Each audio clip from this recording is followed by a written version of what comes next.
Welcome to Gem Collectors with Shawn, and I have been anxiously awaiting Tuesday. I am Shawn, and sorry to make you all wait another day. And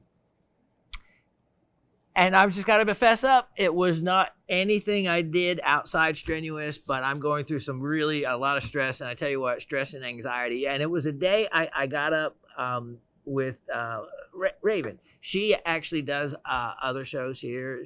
She's an integral part of working with other vendors. And so she had to do what we call the A show, which is a 3 a.m. in the morning show. Well, which gets you up even early. Anyway, I thought I'd get up with her and keep a whole day scheduled and going like she goes. Boy, I tell you what, that is why women have the babies. Because if men did, I'd want to bail out in the middle of the delivery. Because you know what?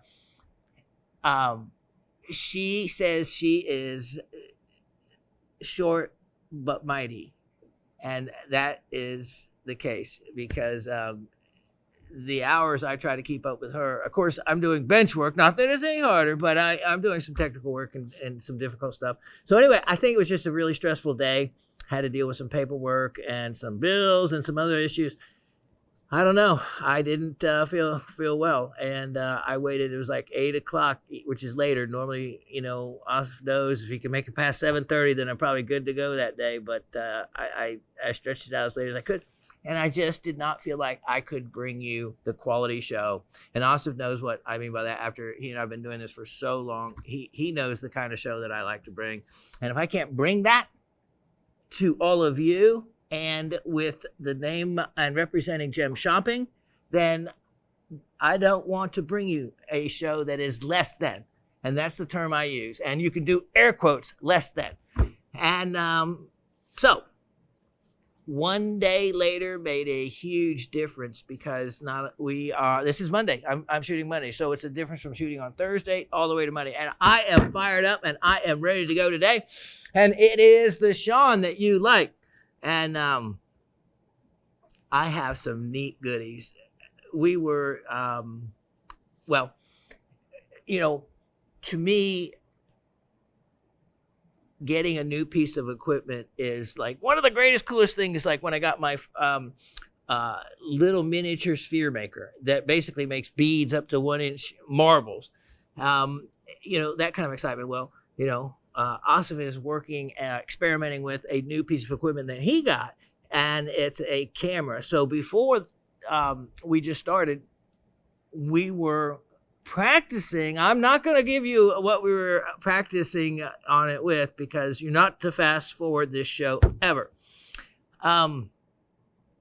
And wow, what a difference. What a difference the camera made. So anyway, it's a real exciting, interesting piece. But a lot of them are, so you won't really know which one I'm referring to until we get to that one. Now, let's get to the comments. We're a little bit behind on the week's schedule, right? So, again, I apologize. Oh, one thing I wanted to say that actually I think a comment addresses it. I think Miss Barbara mentions it as to where to find information if on the posting of the show, and if it's going to be delayed or anything like that, where that information can be found. So we'll get to that. So first, let's go to Miss Ursula. And for all of you who are just maybe tuning into the show, what we do is we go through comments and we encourage comments. We encourage questions here. And after we go through those comments, we also do trivia from the week before, where I ask a couple questions, and then all the people that win, their names go in a hat. We pull that name out, and it is, I don't know, just magical more times than not as to the right free item going to the right person needing it or wanting it. And so. And speaking of, I'm going to call out George in Mississippi. Let's hear from you there, George, because it reminds me as far as the magic goes, because he actually won a carved ironstone. Ironstone is kind of like the matrix that is behind the Queensland boulder opals, that kind of material. And it was carved as a bear. Not much precious opal in it or anything, but a nice carving nonetheless. Well, he lives on Bear Mountain Road. in Mississippi. And boy, how perfect did that fit? Did the trivia gift fit the person? And that has happened so many times, I cannot tell you. So what we do, we go through the comments, and then it is show and tell and sell. Yep, it is where someone said it best. We know that gem shopping is about show and sell, but you make it like show and tell. And it was within the first 2 months, like 15, 14 years ago of me working here at Gem Shopping that I got that comment. And I'll never forget it because it was a big compliment to me that that's the way I came across. So I've always gotten a little bit of a leeway as far as number of items shown per length of time, because they've allowed this to be a little bit more of a show and tell kind of situation, because, you know, everything that is sold in the beautiful fine jewelry and all those items, they all start from right here, from Mother Earth, from the beautiful crystals and specimens that you get to see here. We even, of course, have fine jewelry as well. You never know what you're going to see here. But we're going to showcase mineral specimens, gems. You never know what's going to turn up right after we do the comments. Let's do the comments and get them going here. Miss Ursula says, Shawn, hello, and a warm welcome back to the show from your entire rock hounding community. Kindly allow me to congratulate Mr. Brad for receiving the Michigan native copper mineral specimen by answering the previous trivia question correctly. What a fantastic addition to his collection. Yeah, there was some trivia envy, as it was coined, with that copper specimen. And I didn't realize that I've been holding out on copper specimens with y'all. Maybe I can dig a little deeper and see if I have any others. Today's podcast was worth waiting for, since you've cleared up one of my questions on how the miners decide to cut a geode utilizing a fiber optic camera. It might sound simple to us today, yet how did they manage prior to modern technology? You know how they managed? They broke a lot of geodes in the wrong direction, or right through a beautiful calcite crystal, or a magnificent inside these incredible, huge amethyst cathedral geodes that are found in this huge basalt field, where it's basically, you know, picture your lava rocks that you use in, well, we used to use them in the older gas grills. I think some of these new ones have ceramic plates and whatnot in them, but lava rocks that I know the group I'm speaking to know exactly what I'm talking about. Those are actual, true, real lava rocks. And you see how porous they are, right? Well, picture a field about over 100 square kilometers of where it's basically a big ball of pumice rock, except the holes, the cavities, can be 10 and 12 feet long, 2 feet wide, and the crystals grow all around it. So they look into these because you're talking about specimens that can sell for six figures and used as entranceways into gorgeous homes or museums or palaces or whatever, because you know, and hence the word cathedral, because of the tall spire type formation some of these are. Others are like a bathtub, where literally it's like a big bowl shape. So what they do, smartly so, when the technology was available, is drill a hole. They used to just chisel punch a hole into it and then look inside.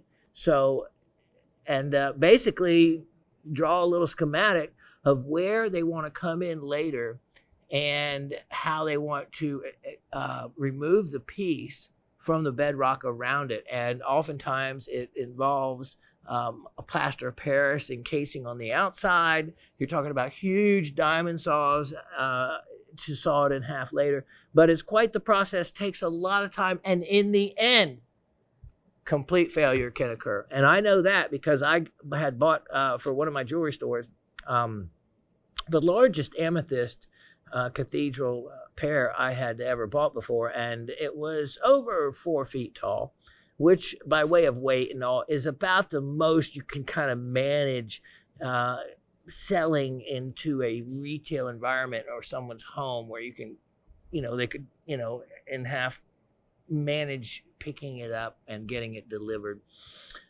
Anything bigger, and then you're talking about a whole nother ball of wax. But in the end, it was packed incredibly well. The sawdust, everything, and you pay well for that packing. One came out, so we were excited about that. We were removing the other half, and boy, we removed it, and it was in pieces. There was an insurance claim on it. Overall, it was disappointing because I had to sell it at a huge discount.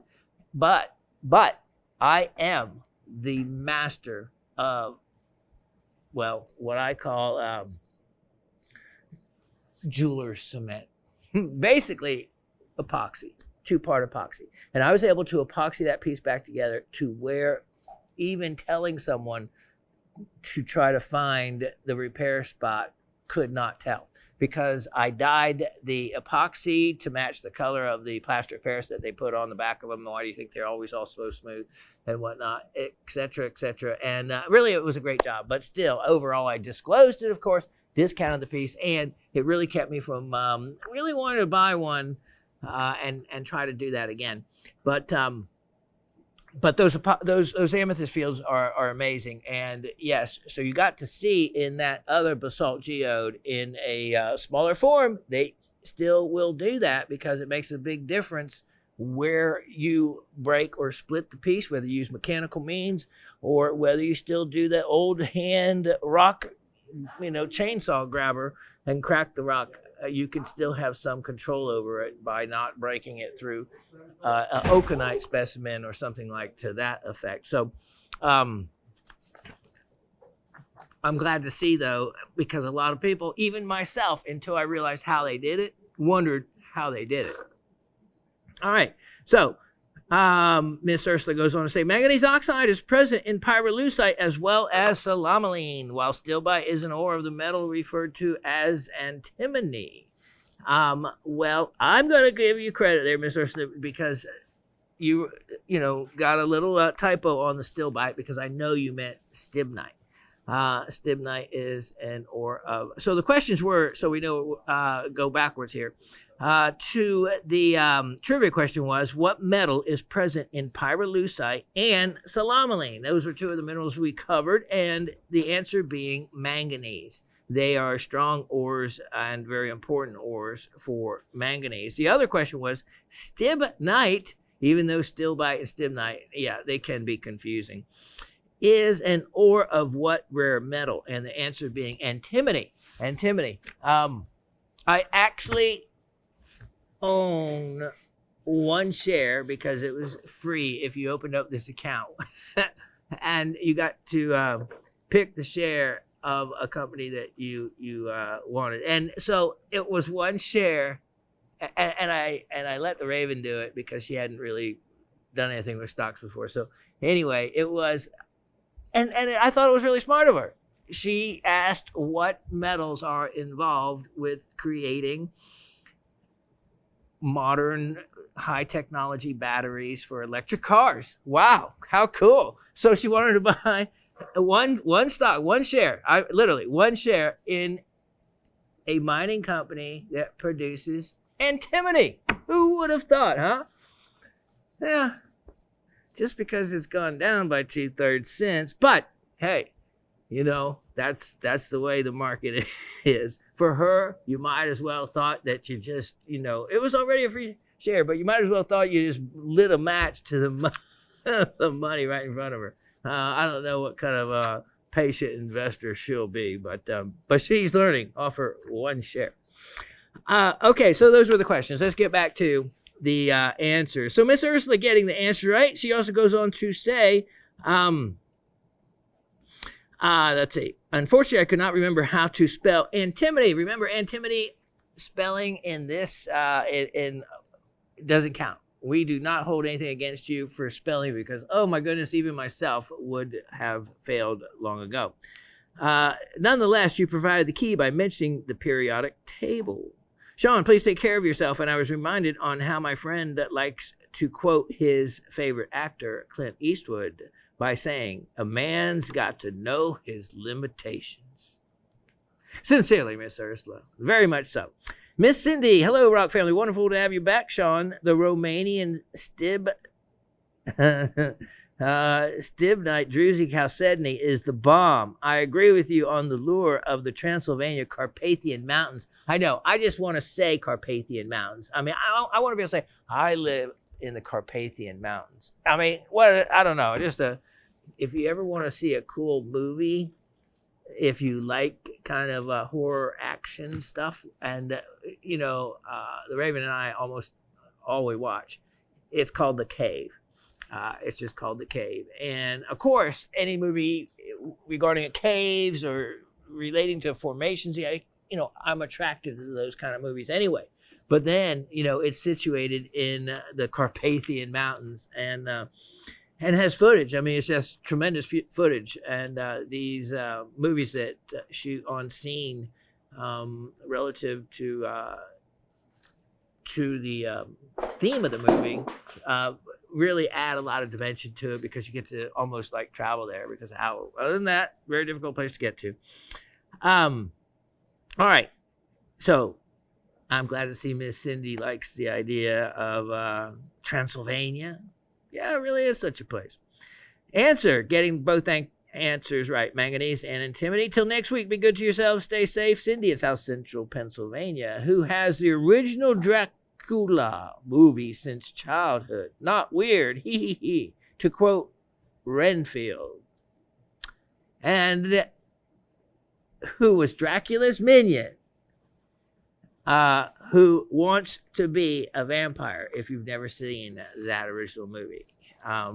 Very much would do anything just to be, to live forever. Some of the things others of us would do for the same, except I want to live forever with great health, They add that part in there. Mr. Anthony says, hello all. Okay, so all this talk about hair. I am officially jealous as I am follically challenged. Early gray, I'll take gray. I'll take fuzz from a peach. Hair products mine consist of an electric buzzer every other day, so not to look like a scrub patch. I have way too many hats. Need one? Let me see. No. But you remember the song, Signs Everywhere, Signs. And it's about, of course, it's an old hippie song, 60s song, about a guy going to apply for a job. And he has long hair. And because society in the late 60s and 70s held so much against you for long hair, that he tucked up the hair under his hat, which is actually a line out of the song. Tuck my hair up under my hat. Now, I'm not going to sing. And so throughout the course of the song, his hair falls out from under his hat. He doesn't get the job. And but yeah, if you ever wanted to listen to an old hippie song about hair, then listen to that one. I'll never forget it, because hair for me off and on has been an issue, only up to the point where people realize that behind that hair, there's a whole lot more depth to the person. And it has not ever stopped me from any place in life. So it's all about who you come off of and the way you come off of to other people, and the way you sound, more so overall than the way you look. People get past that. Okay, the shades are for the glow from my dome. Okay, so Anthony's still on a roll here. Okay, let's talk rocks. I scored the Tourmaline Geode and the 6.30 karat Opal doublet. Ironic, I've been meaning to ask you about the velvet-like crystals in Tourmaline. See the magic? As I have a small cabinet-sized slice, and you have explained it already. Thank you, sir. Messy stone to cut, but I will not be cutting into the geode. No, because, manganese oxide, tourmaline, it cuts like goethite, iron oxide. Messy, dirty. and it almost like in the fingernails, kind of like almost stains it. It's kind of like, what do they call that? India ink, like black ink kind of thing. Manganese is the metal in Stellarite and Pyrillusite. Stibnite is the ore of antimony. Eyes down. Miss Barbara says, hi, Shawn Raven, GSN crew in the Rock family. Information, Mr. Brad's wife, Roseanne, cleverly shared that there's a comment. This is what I want everybody to hear. Commentary tab on the Gem Collecting with Shawn YouTube page, wherein a message was posted saying there would be no show last week. So apologize from me for not looking there to find that sort of message in the past. And that's what I guess I needed to have mentioned at some time along the way, is that there is an area, and I communicate with the wonderful Miss Sarah, who takes care of that section and takes care of posting when Shawn's not going to make it or going to be late or another day or whatnot. So look at that tab for information,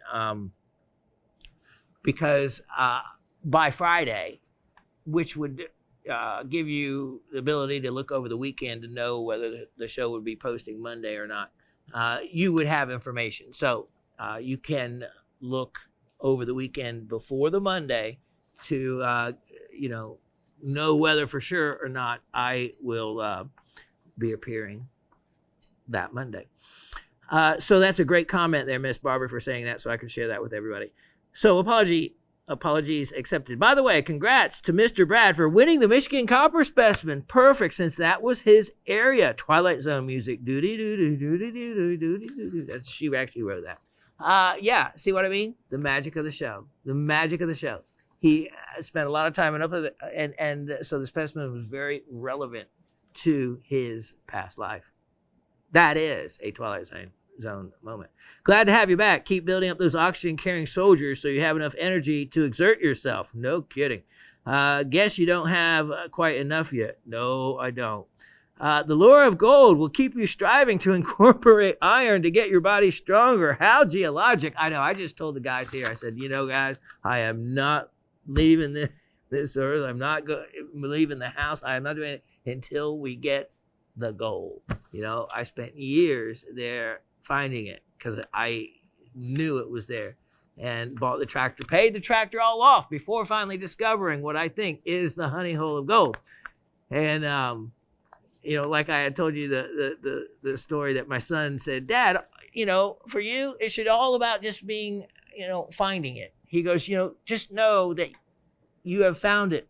That should be enough. And, I had to disappoint him and fall off the pedestal and tell him that that's great for you, Mr. Major in the Army, never done a thing wrong in your life, son, but your pops isn't quite so honorable. Spent years looking for it. I beat those miners that 200 years ago were looking for it and didn't find it, where I'm still going to leave possibly have found gold that they missed, which almost no gold was missed except gold that was buried deep underground or underneath the Etowah River. All the little creeks and streams. Picture this. Picture kicking an anthill and those ants spreading out across the mountains like that. That's what the gold rush of 1828 to 1830 in North Georgia looked like. And they found a lot of gold. There was a lot of gold in Georgia. And there was a lot of gold left behind. But now, due to the ecological laws and whatnot, you can't make a claim, you can't do anything. Everybody went out west because they wanted to be a mine owner and not work for another claim owner. And that's how it happened. Now, lovely goodies this week. Tried for the Oconite and Stellarite geodes, but they found other forever homes. Did score the quartz crystal with 10 phantoms. Wow, well, Miss Barbara, you did well if you got that one, because that was a really goodie. And it's nice to know the other geodes, which were near and dear to us, have found homes. And I don't like that anyone misses out on something, but I'm glad to see at least you got one of the items that you were hunting for, because that particular phantom crystal was one of our personal specimens. Wow. You do have varied and unique stuff. Makes every Monday a peek inside a treasure hoard. The new June Rock and Gem magazine has a feature article on Florida agatized coral. I now know how to spell with Lacucci. Oh, very good. And you did. And as a matter of fact, I was just going to flash it up here. I have the magazine with me. I mean, it's what a great magazine. So I'm glad to see everybody needs to have it. It's not expensive. It keeps the magazine going for a hobby. So like for $25 a year, Rock and Gem magazine. Get it. Also on YouTube, there's a new video taking you into 5 mines in Burma, led by dealer Federico, called Mogok, the legendary Valley of Rubies. Makes you appreciate the depths people go to provide us with the jewels we enjoy. That's exactly correct. And that's what this show also gives you an idea of exactly what it takes, because we go into the depth of mining and discovery, and then getting the items out in one piece. Trivia, getting the answers correctly. Enjoy the spring weather. Going out to do some gardening on my terminal moraine right now before it rains again. All the best to everyone. Miss Barbara from Brooklyn. Miss Elisa in Florida. Hello, Professor Shawn, the lovely Raven, GSN crew, and Rock family. Shawn, I know I'm not alone when I say this, but I was so happy to see you back this Monday. You guys are so sweet. I felt so lost without your show last Monday, but I also understand too. Just glad you are feeling better. Thank you for another amazing show too. Yeah, I disappointed you all. I disappointed myself. I feel like I disappointed Austin because he gave me the greatest compliment because he's been here through it all these years with this battle of long haul COVID, and he gave me one of the best compliments ever. He goes, "Boy, I have never heard you this strong." Of course, it had been for a long time. And, as much as I wanted to keep that up, I just couldn't. And, but at least it gave me another goal to reach for, again, is that same level of complementary strength. And, I really appreciated his comment. And then I go and get sick. But even if it's, 2 steps forward, 1 step back. As long as I make progress ahead, I'll take that. Mr. Harry, okay. Hi there, Shawn, the Raven, GSN, and all the happy people out there tuning in. Happy Mother's Day to the moms. This reaches enjoy the pampering. I really miss my mom, but she is having a ball in heaven. Well, I'm glad you're giving up temporarily that small lawn care. Yes, Summer, the one that paints the ornaments, has a boyfriend. I found a good use for him. Yep. I put him to work. He mowed the yard. As I grew up, it was my territory, and I did enjoy making a yard look great, except raking acorns. There's no way to rake acorns. I see why you say "ar." But acorns work great in a slingshot. Oh, man, do they work great. That's a slow way to get rid of them in the yard, but a great way to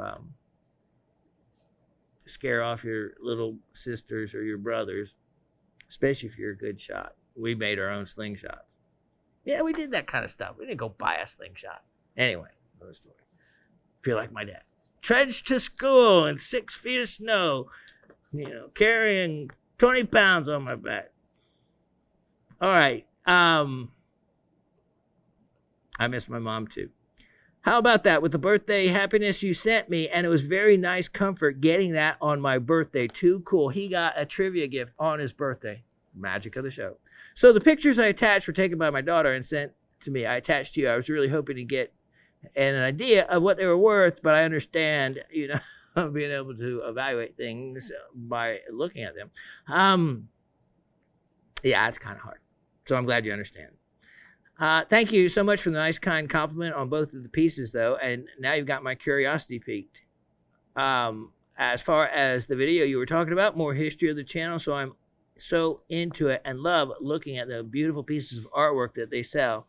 And they get such a amazing amount of money and value for some of it. And people say, pay it happily for it's happy. It's nice to know that the gemstone industry is still alive and very well. And this is the network. And I wouldn't be hanging around here so long if it was not for the beautiful, the rare, the unique, the high end, and unbelievably some of the best values I have ever seen on jewelry, and I have owned 2 different jewelry stores.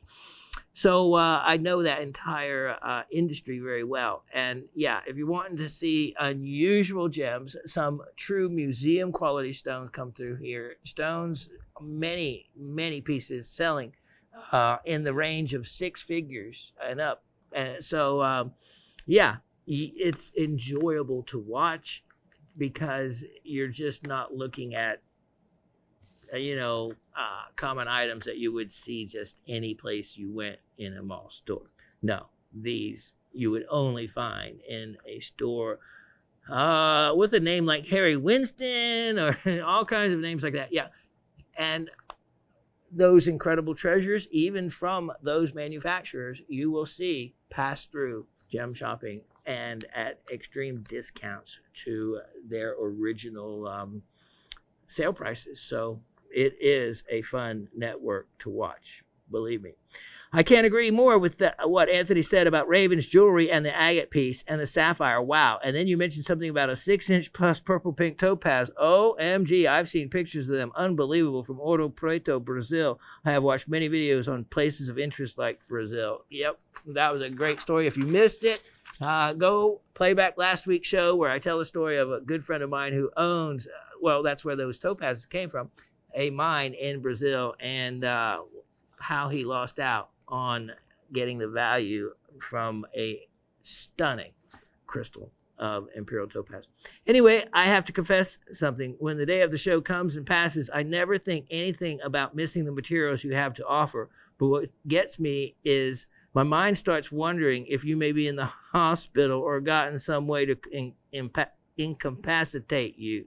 And I worry, and I keep on checking day to day, etc. When you get to the show finally, it's like a free gift. In that I alone, I wanted you to know that. That is so sweet. I don't know if sentimentally I can get through that. I'm sorry to put you through the worry, Mr. Harry, because I know that kind of worry. And I so appreciate that it matters to all of you. Anyway, off to the trivia. Ugh, and yes, I totally muffed on the trivia last week. Oh, we all do that at times. You are right. I needed more time. LOL. Wow, I have to comment on an item. The Oconite Geode from India Malad Quarry. It's this type collector pieces I am just elated seeing and learning about, and how the Oconite looks like a sea urchin.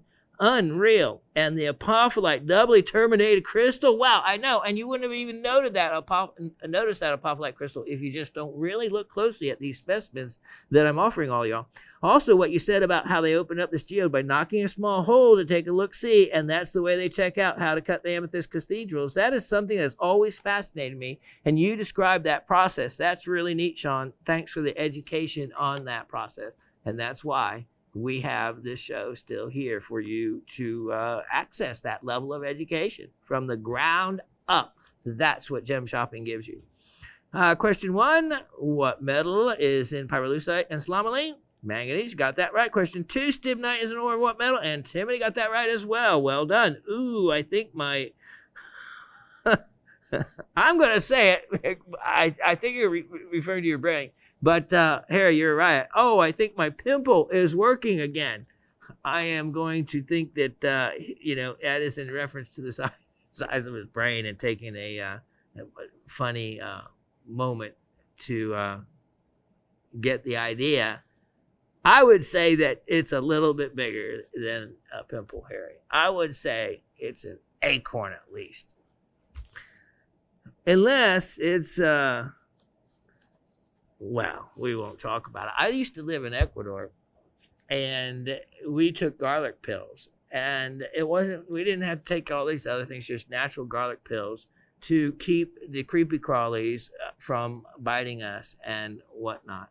But the worst that to me of any of them are the ones that will lay the eggs underneath your skin. And then, anyway, we won't talk about this. Let's talk about rocks. But I have stories from Ecuador. Oh, yeah. Some good ones, too. You can actually Google my name, and it actually will pull up. I'm part of a research team when I was 17 years old that went into the jungle with these. Marched into the jungle with a team to find new species, and the botfly. Yeah, I'm just going to go ahead and say it. If you're not familiar with it, you go ahead and you internet search it, BOT, the botfly. And when you see the life cycle of it, it'll make you take your garlic pills every day and then some. It was nice playing along, and I will be in anticipation of next week. And like myself at 62 years old, I get it. We have to dial it down a few notches. God bless you, Shawn and Raven. Also, GSN team players, and don't forget them shippers. I won't, as in Mr. Andy, buddy of mine. I'm out, Mr. Harry, from Mr. Brad in Pennsylvania. Hello to Shawn, the Raven, the gem shopping staff, plus the whole rock community. Shawn, I hope you're getting stronger and recovering faster than the last episode. Me too. Opting out from the trivia contest because he just won the week before, but he got both of the answers correct. Thanks for the beautiful copper specimen. It will remind me of my college days in the UP. See, that's what Barbara referred to, his younger days. It is the best copper specimen that I will have. How about that? I did bring a bucket of Petoskey Stones with me to Pennsylvania when I moved here 30 years ago. Unfortunately, there are no lakes here for skipping stones. Well, you wouldn't be skipping Petoskey Stones. I know you know better than that. That was haha. If you skip Petoskey Stones, skip them in a pool or something where you can swim to the bottom. But because of the shape of Petoskey Stones, wow, do they make great skippers. Just mountains and rivers, except for Lake Erie, of course. So I made a little rock garden of Petoskey Stones right next to the garage door where the sun gets the ground so hot nothing will grow there. And I'm not really into collecting local coal specimens here in Pennsylvania. I got the bicolor sapphire, and you know what? It fluoresces a podparacha pink color and really accentuates the blue stripe. Oh, wow. Well done. Big wow on that one. Way better than expected. Good job on bringing out some stunning specimens. You know what? You got me on that one because I did not check it for fluorescence. And wow, if I had, I would have definitely kept it because it would have been just another plus to that particular stone. But this way, you get a neat treasure, no additional value built into it, and made it available to you to start with. And I love it because, I made the ring out of a two-tone piece myself. Two-tone.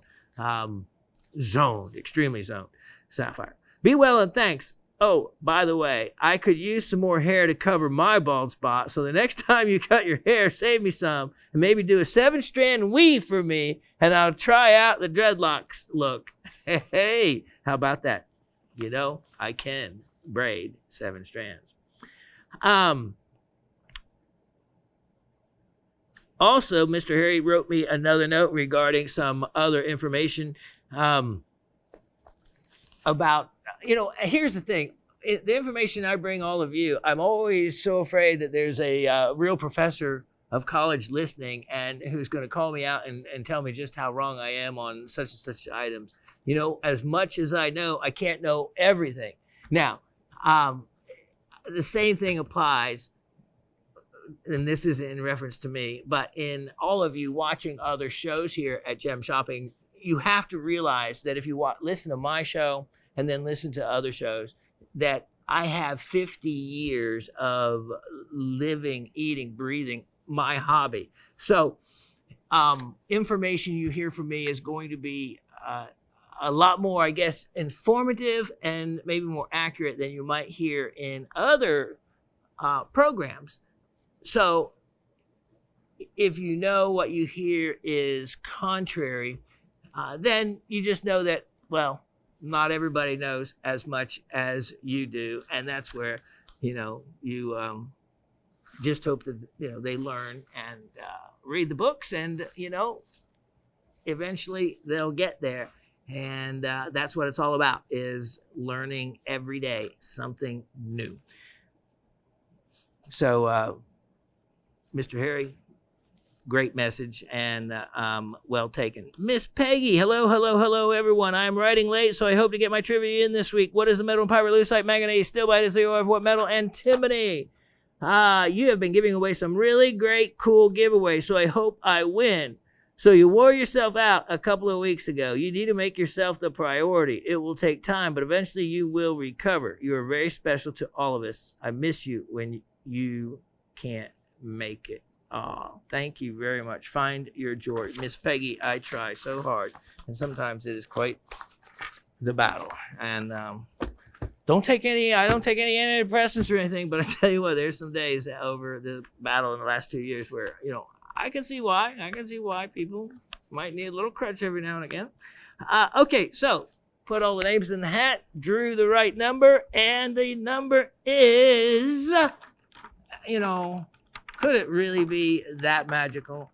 I guess it is, because the winner this week is Miss Peggy. Miss Peggy, congratulations. Let's show you what you won. I think this is something cool because no longer do I sell any of these pieces that I have had before. Mexican opal in rhyolite. And these are, you can see, these have some, beautiful, precious play of color in the silica centers. And that's how this opal in Mexico forms. We can take a little closer look at some of these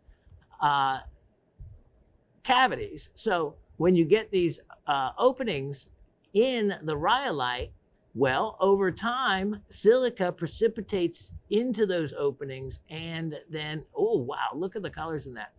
And sometimes it'll produce a beautiful fire orange, non-precious, in other words, no play of color opal. Other times, you will get this very valuable, desirable opal where they actually use the rhyolite as part of the matrix to cut the stone. So in other words, this would cut a beautiful cabochon using the rhyolite as support for these wonderful jelly opal kind of, and you can see that wonderful play of color coming out of that. And I just wet these. I had no idea how much color or what kind of color these had. Look at the orange. So there you just get some nice precious fire opal in a piece like that. Here are cavities that you can see that don't have any opal that it filled in, but you can see how it the rhyolite leaves areas for it to do so. And here you have one exactly. And so the opal ranges in color.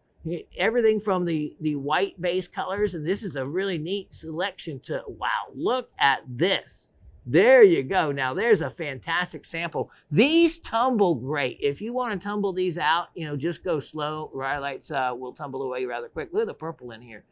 This would make a great cabochon as well. Look at those colors. And you just never know cutting into it exactly when or where you're going to hit another, wow, that's really pretty, pocket of silica that produces color. Look, this is beautiful, beautiful gemmy opal silica, not so much by way of a play of color, but if it did, that's a beautiful base for it to be on. Another, you have white and orange in this specimen. I just like looking at all these. I've been wanting to look at them on the camera all week. Look at this. This is a wonderful, wonderful banded layer that may hold fire on the interior or not, but there's a lot of silica there to work with. I like this with these beautiful orange. Look at that. Wonderful. Now you can see, remember we talked about bird's eye rhyolite? Well, this is rhyolite, and you can see how this is almost opal's eye rhyolite. These have filled in with opal instead of jasper or silica like a bird's eye rhyolite will. And you can see the many little openings there. So congratulations to you, Miss Peggy, on your winning. And let me put these up. We'll be right back. Start the show. Look at this. Haven't seen one of these in a while. Okay, so I'm going to go through this just real quickly because it's not a lot of money, but you won't know what all these gemstones are if you are the lucky one to get this parcel. The price on this parcel, you better call in quick on it because you know it is going to go. It is, when there's 10 carats, there's 20 stones. So average of half carat. 8 different varieties. So, all right. So let me just tell you the ones that look at that. So you have obviously amethyst, all these other, look at the different garnets. If you want to know different garnets, get a magnet out. Might help you determine kind of whether they're spessartines or whether they're almandines. and whatnot. But I can tell you what, there is some rhodolites right there. Looking at a rhodolite, another garnet right there. But one of my favorites right here is this blue topaz. It is a emerald cut, but it is cut so well. Look at that. Look at the brilliance to that. For that, I kept these stones around for project stones to add to other. Look at the cutting on that. Now that's a rhodolite. Look at the cutting on that. Wait, there's another stone here that is worth the entire amount, the whopping amount. Look at that. That's another beautiful, beautiful garnet. Here, let me find it. We have amethyst. Look at this. Okay, this green tourmaline. Obviously, this green tourmaline is worth well beyond the whopping amount of money. Now, I needed to wipe down those stones with the cloth individually, but I wasn't going to do that for the amount because we are talking about all this. You are looking at $28. Here's the stone. Here's the money stone. Look at that. Yeah. You know what? Oh, my. Oh, my. That is corundum. That is corundum. And you know what? I don't want to use that word, but I have seen many other corundums this exact color that graded Podporacha for color tone. That is very, very possibly in that realm of being the peachy pink kind of color. Nice bright cutting as well. You have citrine back here, and I think I named the 8 different stones. Citrine, blue topaz. Oh, the real light blue is aquamarine. There's aquamarine in there, and I think you can figure out. Oh, wait. Anything else? Was there an iolite? Iolite, how they change color from looking at from one end to the other. That's how you tell what an iolite is. So that one, no. But look at the cut. This was a pear-shaped garnet. That was a really, really nice shape too. Okay, so anyway, I'll just turn this little spinner on for a moment to get you get a glance at what you get. Where else could you get that many gemstones for only $28? Okay, let me show you something you have never seen before. Wow, that is something. Well, I tell you what, let's just limit that. Never seen before in my show. Because this, as far as in general, specimens coming from this particular country, let me get the item number here for Mr. Awesome. Okay, so this actually comes, I'm going to show you the label, which is part of the present, so to speak, I say, because labels, remember, very important for information. We have item number 1061822. 1061822. Now, this is where I think of the term also small but mighty, as the Raven likes to refer to herself, and I have to give her credit for being probably correct in that realm. So let me put the black up here. So now you get to see what the gemstones look like against that. Wow. That's just Mother Nature. Now, here, check this out. Look at this. This is, to me, to have something from. Now, a lot of you, if you're geographically challenged, which most of the United States citizens are, Sardinia. Okay, so people think, okay, Sardinia, it's Italy. It's Italy. Well, it is. It does belong to Italy. It is autonomous, meaning self-ruling to an extent, but it is an island off of Italy in the Mediterranean, to be specific, and to have a deposit. Look at this amethyst crystals, Sardinian amethyst, and I even take it a step beyond that, and so this is a deep part of my collection. I just didn't have room to put all that in there. But look at the tag that came with it. It's in Italian. Now, so calcite Hulandite. Now you got to watch out, because sometimes Hulandite, Ca, or different minerals will have versions of themselves, and they'll be abbreviated like sodium Hulandite or calcium Hulandite. So this, though, is separate. It has quartz, amethyst quartz is basically what this is saying. Now, it has calcite and Hulandite. Now, the Oslo Sassari, and I'm not speaking Italian, I am speaking a southern redneck version of the English language butchered to its maximum. I did get the IT part right, and I think it stands for Italy. I'm not going to say it. Okay, so yeah, look at this. Look at this. As we go in, which we can do, wow, with this. Is that the new camera? That is stunning. Look at that. Now, you saw this is what we call a thumbnail size specimen, meaning around an inch or so. Now, it has, and let me get the pointer. Wow, look at those amethyst crystals. This is where I have to hold my hand steady because the camera, wow, as the camera takes you. Look at that. Okay, that's crazy. That is just crazy. Let me hold that perfectly steady with my tweezers. Okay, so right here in this shot, what you're seeing is, as I come in here with the tweezers, okay, these little yellowish formations, those are calcites. Then back behind here, these clear crystals, those are a different formation of calcites.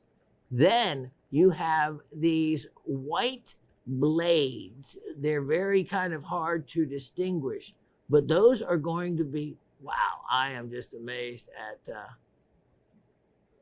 the camera itself. Look at the irises, because this piece is actually so small in real life. As I come up here, I'm going to show you other Hulandite. So this pinkish kind of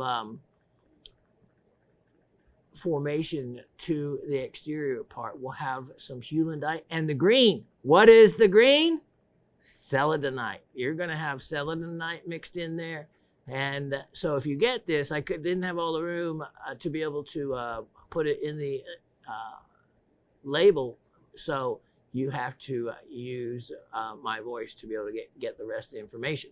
And so your challenge, though, is to find and look up Hulandite and the other unusual shape to the crystals, and then find them along the edge of that specimen, and you're going to, you'll be able to find the difference.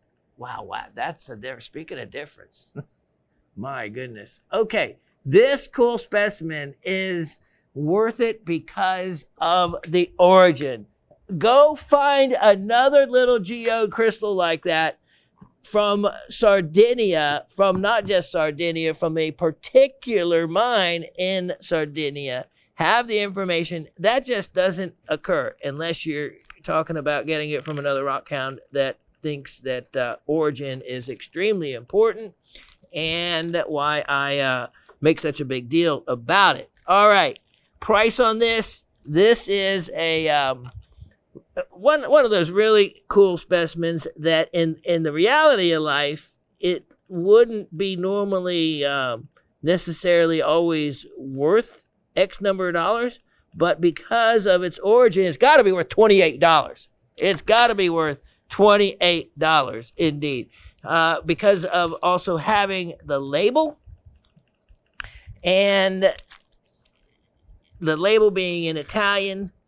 So this would have been created. This is an estate piece. This goes, I don't know how far back. This would have been created, though, in Italy by way of the labeling, and had its origin in Italy, and then traveled the markets and made its way to right here, and right now. Now, oh, we have so much to do. Let me show you. Let's come back here to Made in the USA, maybe? Why not? Let's, let me get this out. I've wrapped these up so carefully. As you've seen before, how they wrap it. It's a challenge to wrap as well as they do in Pakistan, when I've showed you the toilet paper deal. Yeah, so, okay, here we have item number 1061622. 1061622, if I can get all that right, and then 1 second here. You know, if you noticed, I am trying to be kind because she's still working, but she helped me set up. But yes, I am without my left and right arms.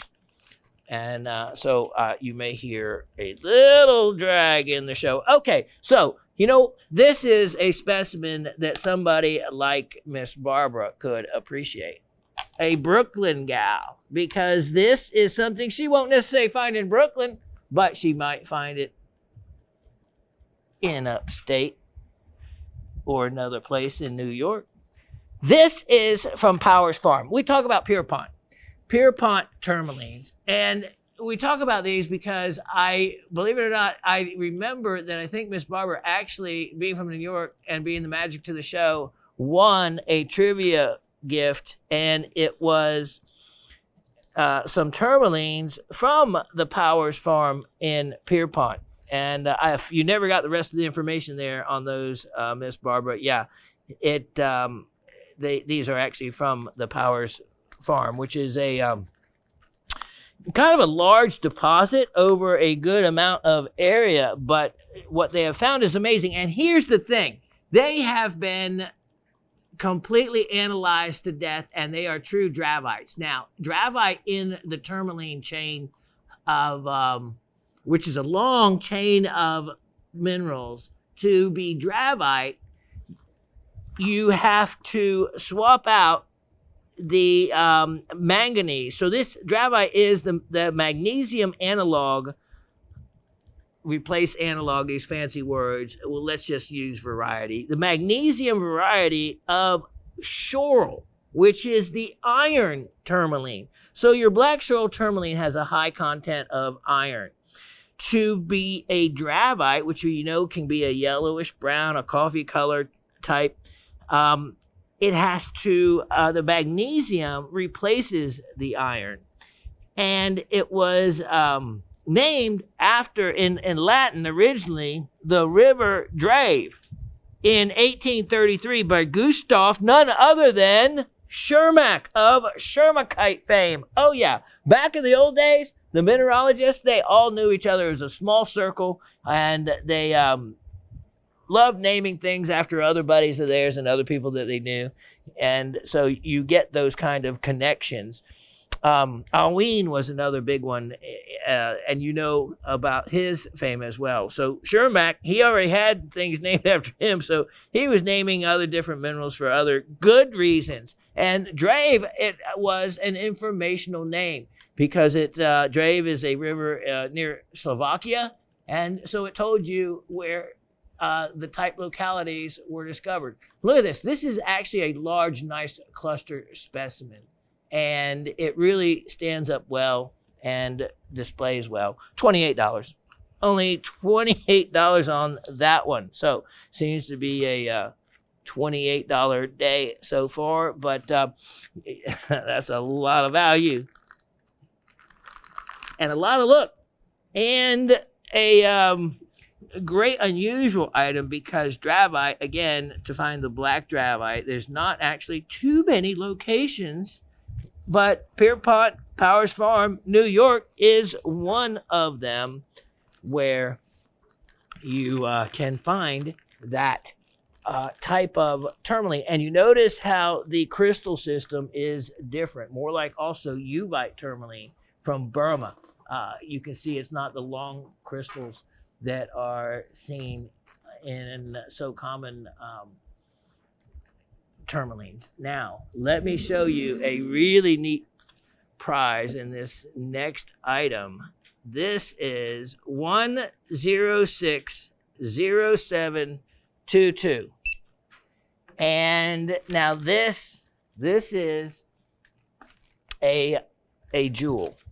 And it is a jewel for a lot of reasons. And hold on, I'm just kind of tucking some other items away. Now, let me remove this so you can see this to its fullest. Okay. Because I have had this specimen a while, and it is a beaut. All right. So what we have, let me show you. Look at this specimen. And you have to look at it carefully for everything that's going on. It is primarily a Stellarite specimen with Pyrite and Galena. Now, Galena is a lead sulfide, just two minerals, PBS, lead and sulfur. It is a primary ore for lead. It is from the Greek word galene for lead ore. So that's a good informational name. Pyrite, we know pyrite, FeS2. So you have sulfur involved with the pyrite as well. So you get to see other minerals and how easily they're created as the different ore bodies come through in the process of heat and hydrothermal activity and depositing at different temperatures these different crystals. Finally, Stellarite we have, which is a zinc sulfide. So you have three sulfur minerals with three different leading ores, metallic ores, lead, iron, and zinc. Now, the Stellarite being isometric, it is from the Greek word sphalaros, meaning treacherous, in allusion to how easy it was mistaken for galena, but yielded no lead. Boy, that would be real frustrating for that to be the case. So let's, as we look at this, as you have been, Dave, taking you on a great, no, Dave, no wonder this looks so amazing. The new camera. Asif taking us on a tour. Amazing. Okay, so you see the crystal systems? You can see this. This is in the Stellarite. So you have, this is, okay, you see the fastest Stellarite in high-end mineral specimens. And also jewelry. Yes, loose gemstones. They're in this beautiful orange colors now.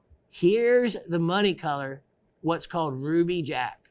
Ruby Jack Stellarite is the Stellarite that is the red ruby color. Now, I'm going to backlight one of these in a moment and show you and bring out that red color.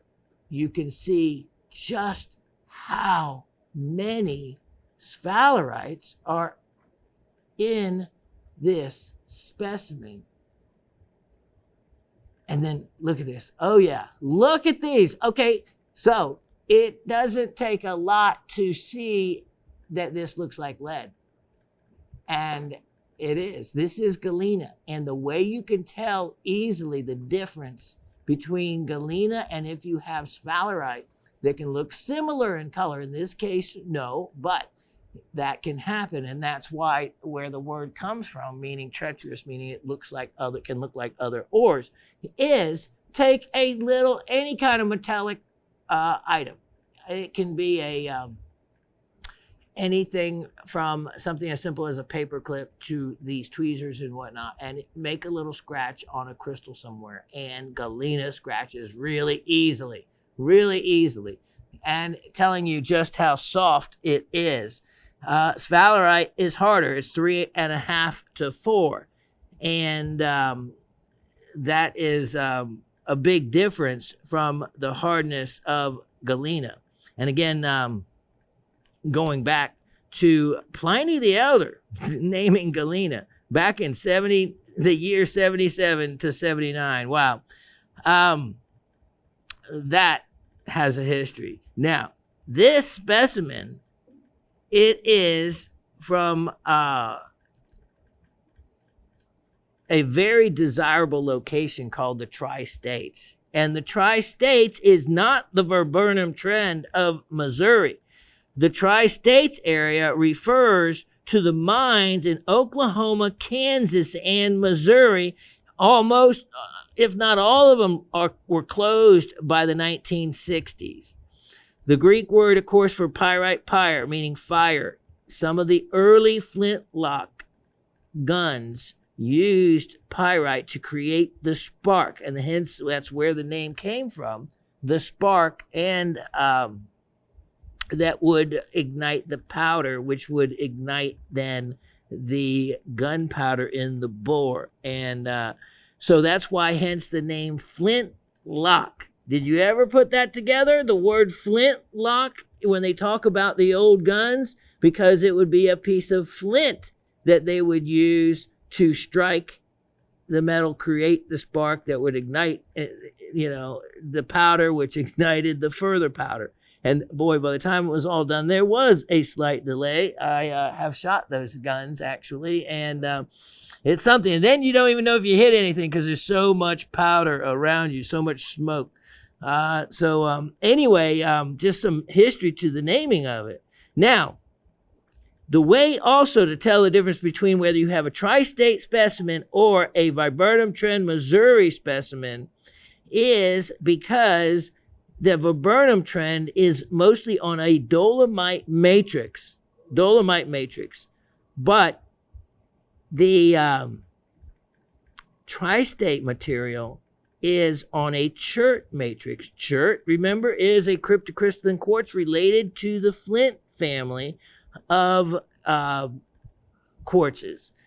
And so let me show you the rest of this specimen, and then you're going to see one of the tells of where it's from. Now, before we get there, let me show you. And Ruby Jack's sphalerite was a very desirable sphalerite. So let's just go and let me catch the edge of one of these crystals and see if we can't just, all we need to do is catch the edge of it. And there we go. You'll be able to see the red or whatever color may be in it. There we go. You can see, and remember sphalerite also, there we go. Look at, you have that yellowish orange one, and then next to it, you can see is a much more saturated reddish one to the left of that. And there we go. Here you can also see, as I try to get behind the crystal, those two right there. Look at the red color in those two sphalerites at the, there we go. Wow, what a great camera. Look at that, zooming in like that. That's exactly what we were looking for. There's your Ruby Jack color. Thank you, sir. Now we'll show you the whole specimen. And as you can see, let's now give you the rest of the tour. Look at the crystals back here. Now, this is for specimen preparation, if you ever wanted to, would be to scrub this specimen up more because, wow, let's take that shot. Can you do it? The one? Oh, okay, which is the preview screen? Oh, yeah, there we go. That's what I wanted. There we go. Here, look at this. We have sphalerite growing on top of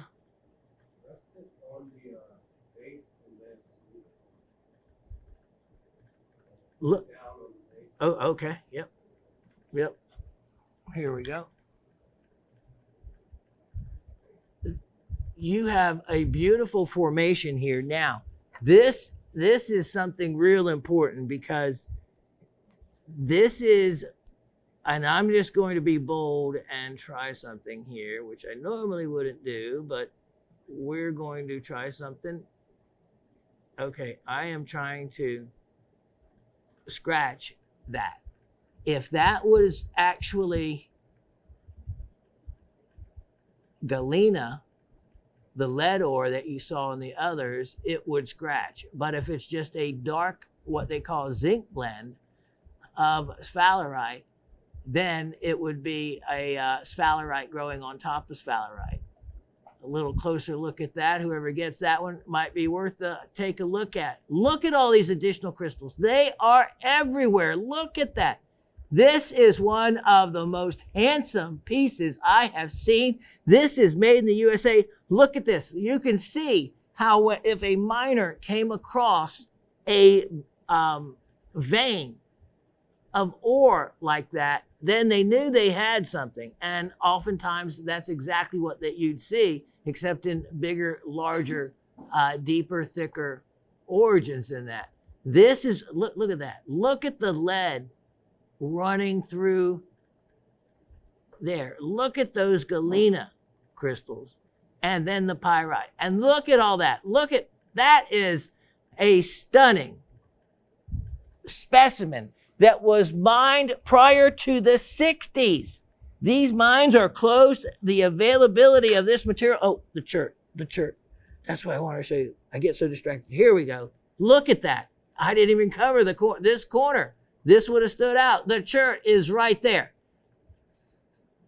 There is your giveaway besides having those 3 specimens present in the one piece along with chert. And you can see the black sphalerite crystals along with the ruby jack and then the orange ones. That displays really well on its own, just like that. What a beauty, truly. And for a tri-state area specimen like this, $88 is an incredible opportunity. $88. And it's one of those, you know, go find another one. Try to find another that you could even find, even at a major show, to be able to find an old, I want to say old world, but another time. You know, World War II brought out a lot of mining in the United States, and that was, of course, up into the mid-40s, into the late 40s. When they were winding things down, continued on into the 50s. People needed to be employed as the soldiers were coming back, but the less productive mines, as time went on, closed. And hence, by this time the 60s came, you had a lot of mines that were closing. And once they're closed and shuttered, it is so expensive to open them back up, you just didn't find that. Someone take an opportunity at that specimen. All right, let me take a moment and get set up on the next item. Do I have a treat for you straight from my collector's cabinet? We're gonna take a moment on this because we've been practicing here with Asif and David on how to show you this the best way, because it not only are there the 3 triangles of an ametrine crystal specimen. I can't show because it's a sphere, all 3 at exactly the same moment, but you know what you're looking for. You've seen the crystal slices of an ametrine. This is a sphere, so you get a 3-dimensional view. It's kind of like in the old Star Trek films. If you've ever seen Star Trek instead of Star Wars, you'll know that they played a 3D chess game. And as one that loves chess, I thought, wow, what would that be like? Regular chess blows my mind, but 3D chess, well, this is the same thing. 3 directions is tough to be able to capture all the views at the same time. But you are seeing it here. I'm just going to move this around a little bit so that you can enjoy finding all 3 at the same time at home. You can see that there is the 3 triangle areas. Also, then, look at this. Look at the triangular shape to the amethyst over here. And now, you're saying, okay, something's distracting me here. There's 2 arrows pointing at each other. Yes, there is. And what we have actually had a little fun with the new camera is trying to be able to show you the anhydro. And I'm not kidding you. There's an anhydro in here. It travels in a tube okay, so an anhydro, what that is an air bubble inside of a gas bubble that has liquid in it. And that air bubble will, in the proper environment, will move inside that little tubular area that is right between those 2 arrows. So I have marked that. Now I can move the lighting so you can now see that tubular area. Now, as we come in on this, you're going to be able to see the bubble. And you can see it right there. There, let me get the end of my tweezer here. Let me get a better tweezer with a finer point. I'm trying to, wishing I had a few arms, but let's go right here and you can see the bubble. Let me get my tweezers there. Oh, wow. That new camera is amazing. All right, here we go. Now you have the light coming right off of it. There it is at the end of the top of that tweezer, that reflection off of the bubble. There's the bubble. Now I'm going to turn this and hopefully, there it is already. You see that bubble moving? Yeah, look at that. Okay, let's go back. Wow, that's the best shot we've had of it yet. There it is. There it is right there. Whoa. Did you see that, Asif? That moved right back into, now let's see how far we can get it to travel to the other end. There it goes. It is on the move. And this is a multi-person project here to keep it in focus, the light giving you the right perception. And let me, yeah, it is. And that bubble will move to the other end or close to the other end. And I've got to get this turned so you get the widest shot of it. And there it is up there. Now, you see it squeezed into the thinner end. And now let's rotate this back and you're going to see that bubble all move all the way back into the, there it goes. Wow, there it goes. Let's just do that a couple times. Right there, back and forth, right there it goes really easily. Look at that. Wow. Wow. Awesome. If that camera did it, we would have never gotten this shot. Look at that. Now as I rotate it back, boom. Look at that. And you guys, if you actually realize how in real life, how small this is, look at that. Ah, that's the best. Look at that. Yeah. And here's the thing, Asif. The water that's inside there, think about how old that is. That could hold the key to, oh, who knows what kind of DNA, huh? Look at that. So there you have it. That is a far greater shot. Look at that. Look at that. Did you see that just move? Oh my goodness. I could just waste these guys' time all day long. Thank you. What a, so I'm going to leave the arrows on this piece so you can find it and do the same. I was wondering. Okay. Okay. Hold on. Now I can do it. Okay. I see the bubble. I can see the bubble with my poor eyesight. Okay.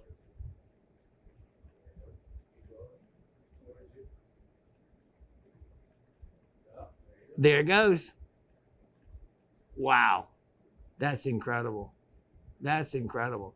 So those arrows will come off. You can remove them just with any kind of alcohol or whatnot. But I'm going to leave them there so that you won't have to spend the amount of time I did. And you know what? I did not know that in hydro was there. It was me just, remember how I tell you to just have fun, play with your rocks and minerals and get them out and, spin them around under magnification. And I was moving it, the piece, and all of a sudden, I saw something move inside it. And sure enough, that's how I discovered. That's how I discovered it. And you'll be able to see the 3 different triangles of citrine in this piece. And there's irises. There's so much, look at that. So much to look at. It's another world. Oh, I can't help but to go back to, look at that. Look at that. So without even using, look at that, going back and forth. And now, look at that, I can just rotate it. That is so cool. And so extremely rare. So extremely rare. Thank you. All right, now we'll show you what it looks like in regular lighting. And of course, it's gonna come with just a cheesy little stand, just a gem tube stand. But this is the best ametrine. Look at that, the best ametrine sphere I've ever had. It's been in my personal collection, and now I am, I'm wanting to find another home for it. And with the anhydro as well, really adds an incredible natural sense to it. Remember, this only comes from really one place in the world, the Anahi mine. Oh, wow, look at that. Look at that, Dave. Do whatever you just did. Yeah, iris it to its color. Look at that. Look at that. There's the three. Wow, that's perfect. How come I couldn't get that? 1, 2, 3. Bingo. Right there. And with the anhydro to boot, and if you want something that nobody else will have in their collection, it is this ametrine sphere with the anhydro bubble. That is a true collector's piece. Believe me, $138. $138 for the amount of time we just spent. But we can justify it because we were trying to understand the new camera. That's it, the new camera. I am impressed. Now, we're not going to tell everybody how much that baby cost, but that is the extent that gem shopping is going to for you. There's just improving all the time. All right, so I'm going to tuck this away safely, and we'll be right back. Back to Georgia we come. I tell you what, we went from the Anahi mine in Bolivia after going to the Tri-States area for Stellarite. We decided to come down here, be with some good old Georgia boys. I mine this material. This is the material that I got from that deposit on Lake Lanier, plus from the crush and run. I've told you some of the stories. The crush and run that they literally used on the road outside my house that is on Lake Lanier. So the crush and run comes from the quarry only a few miles away. And crush and run is what they call gravel down here that is just generally, it's a igneous kind of gravel that is crushed up. And, when in the huge gravel pits, there'll be seams and veins of feldspar. Feldspar is 50% of the world's crust is feldspar.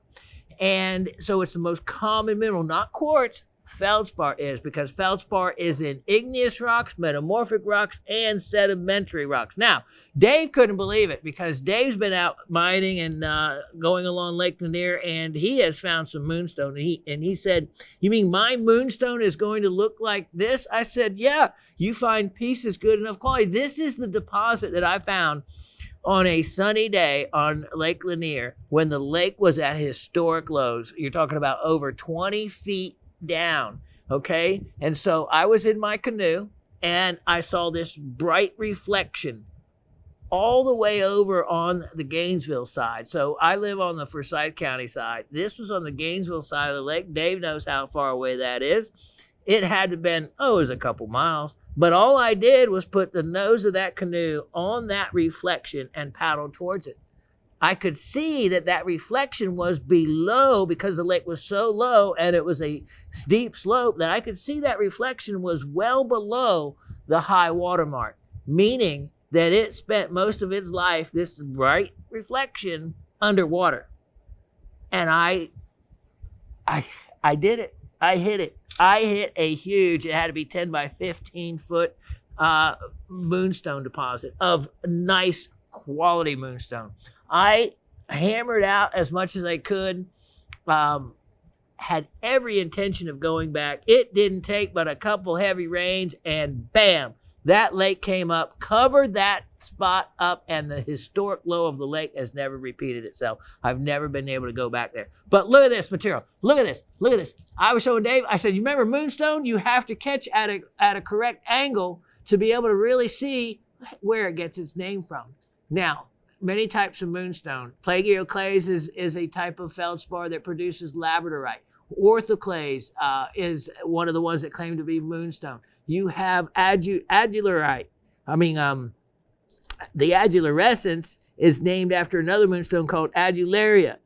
And Look at that. Look at those. As we come in closer on these, you can see that beautiful, beautiful reflection. Look at that. Look at that. That's how it gets its name. Look at the quality of some of this material. Look at that. I mean, that is facet grade.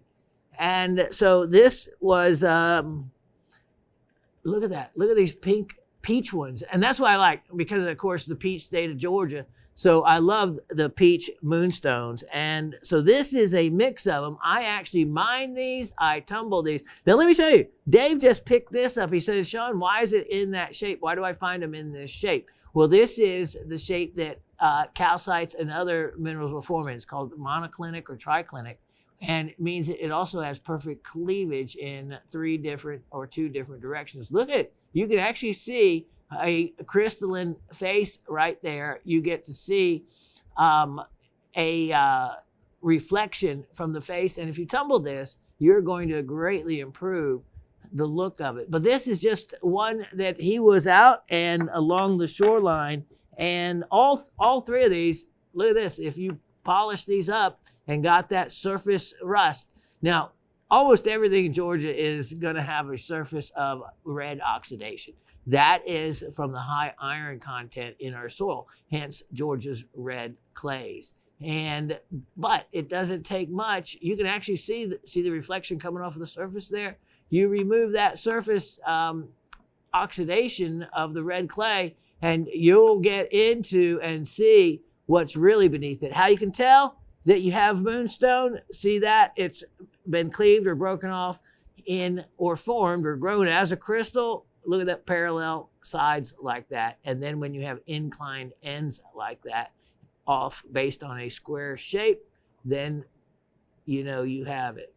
Or if you get a face that reflects, look at that. Look at that. You might have, that would be worth looking at a little closer. Could be, oh my, you have pyrite there. That is pyrite, which of course, iron, sign of real gold. Oh, there you go. There's the adulorescence. Look at that coming right off the face of that. Make sure you set this one aside, Dave, or else I'm going to be swiping that. I'm going to be looking at that closer. That's neat. So, okay. So here we have 500 carats, Georgia tumbled moonstone, $24. $24. And now, look at this. Granted, I mean, to me, it's well worth. Look at this. Look at this one. Why I did not call that one out, but I didn't. Look at that. Look at that. That is facet grade. And what an amazing stone that would make.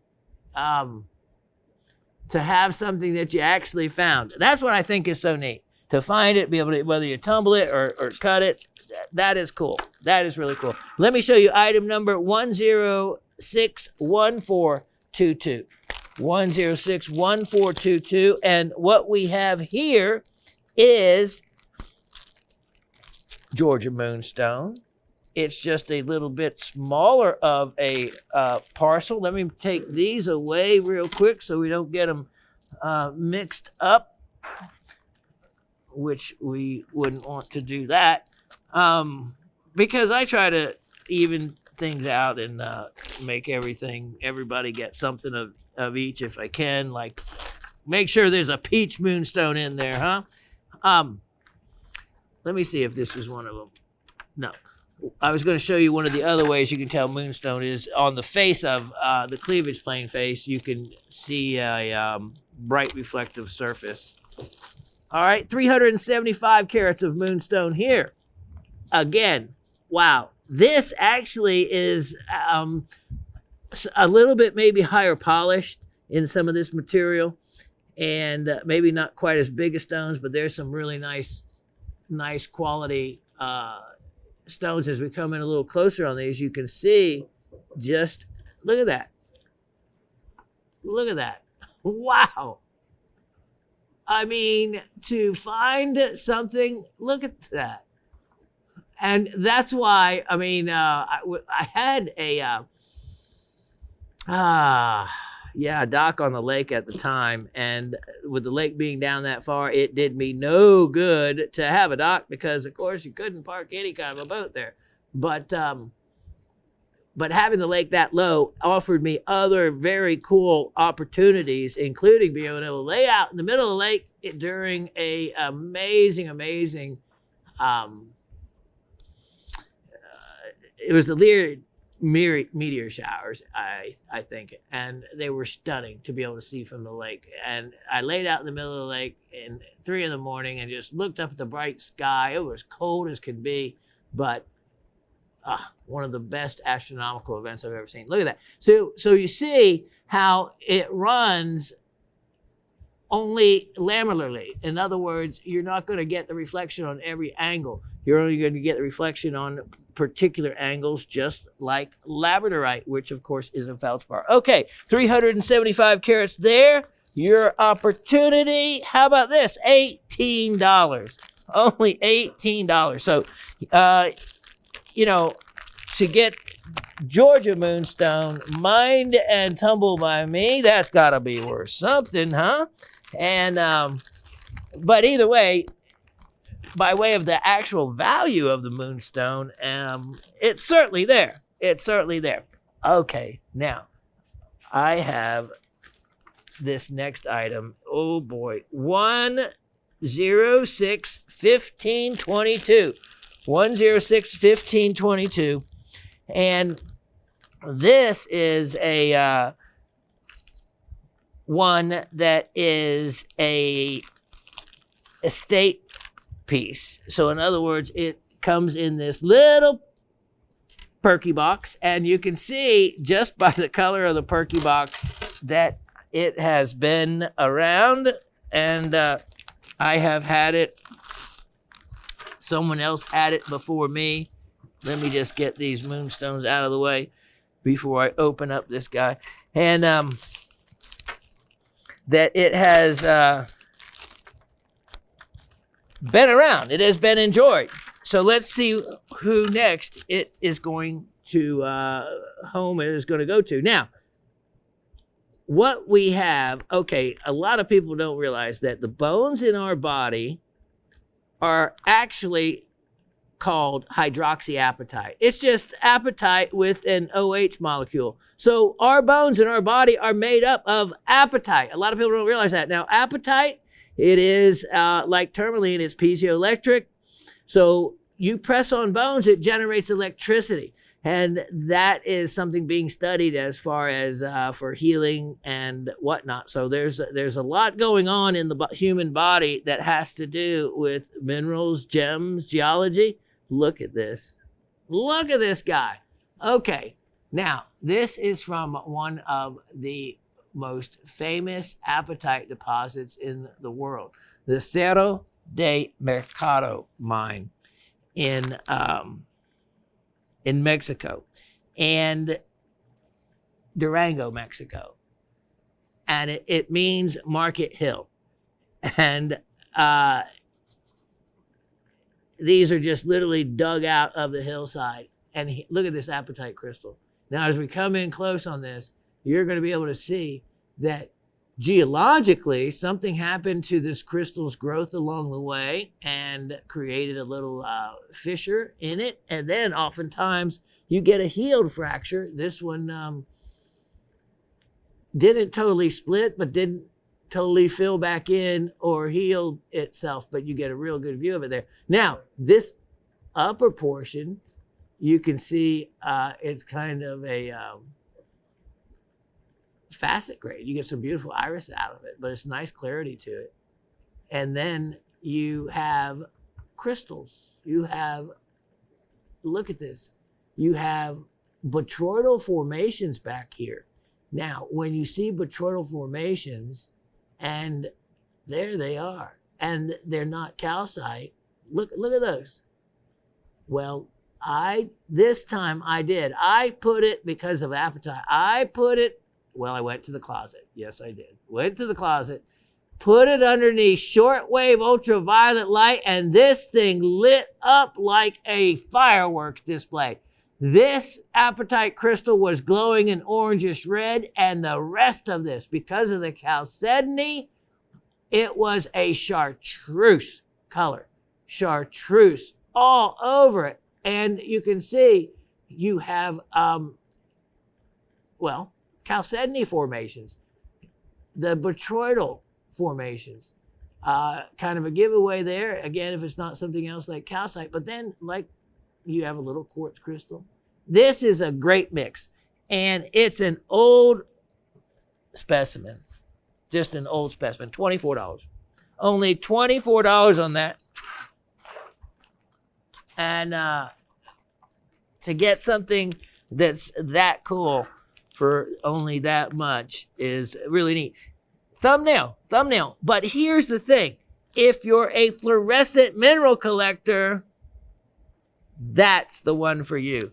2 incredible colors coming out of a 1-inch thumbnail specimen. That says a lot. Let's look at item 1061922. 1061922. And I have, this is going to be a new mineral specimen for many of you. Whoever gets it, I do not have another one. There's not going to be another one showing up. This is one of those specimens that you will rarely ever hear about being available.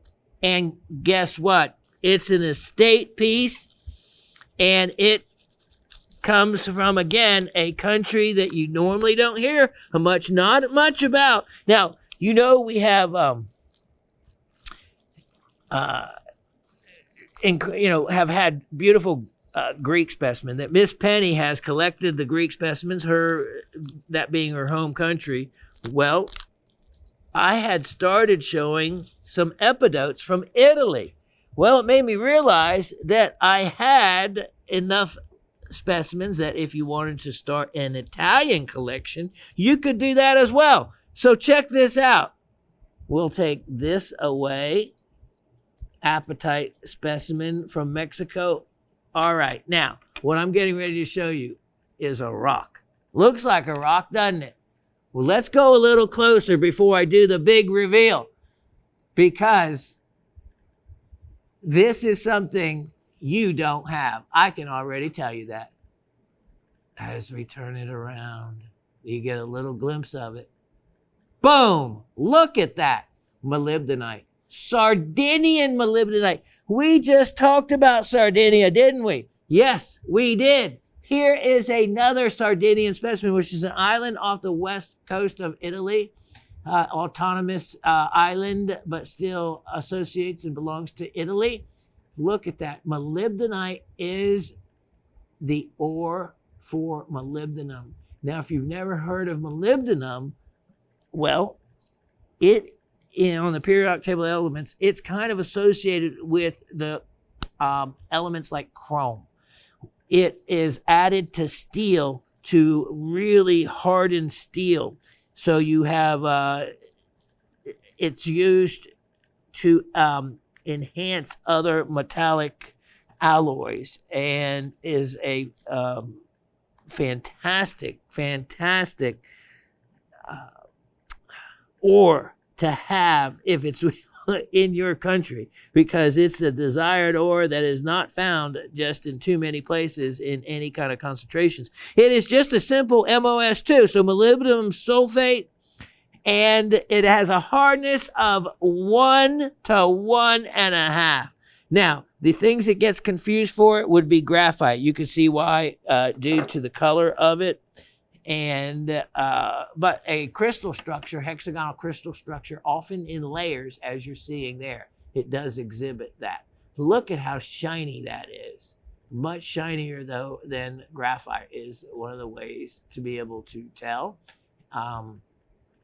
What a great specimen. So a thumbnail, what we call a thumbnail specimen, a specimen around 1 inch long or whatnot. And if you don't have a molybdenite, it's a neat specimen to have because it adds a new mineral to your collection. And look at this. I have the original label, which is in Italian. So that's neat. So it's not only did the specimen originate, of course, in Italy, but also the history of it being labeled. So it's probably originally was sold in Italy as well, and began its chain of custody starting in Italy. Another neat little factor that I think is always important to know the history to it. So let me tuck a couple of these things away. Oh yeah, thank you. Price on this, $24. Only $24 to add a new mineral to your collection. You'll get the label with it as well. And let me tuck it away, and we'll be right back. I have a world-class specimen coming up for you. When you see something like this and it looks outstanding, it is outstanding. It's so outstanding that it is excited to show you. Look at that. We'll get to that in a moment. What color contrast. This, look at this. When you have crystals out like it's aesthetics, that's what really a lot of the mineral collectors love, is those different angles, the different colors, the different minerals. And as we take you in closer, let's talk about what you're looking at. Bow tie stilbites, okay? So you have bow tie stilbites in these up here, and can see why the bow tie name is applied to them just due to the shape of the crystals. Then you have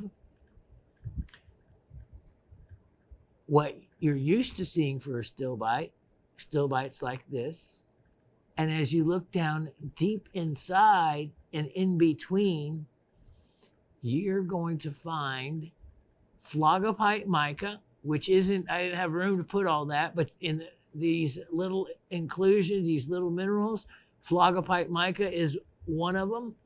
And there's going to be additional minerals on this that you're going to have to look and find, because I have a feeling that lomantite is hiding out on this one, which is another of the zeolites.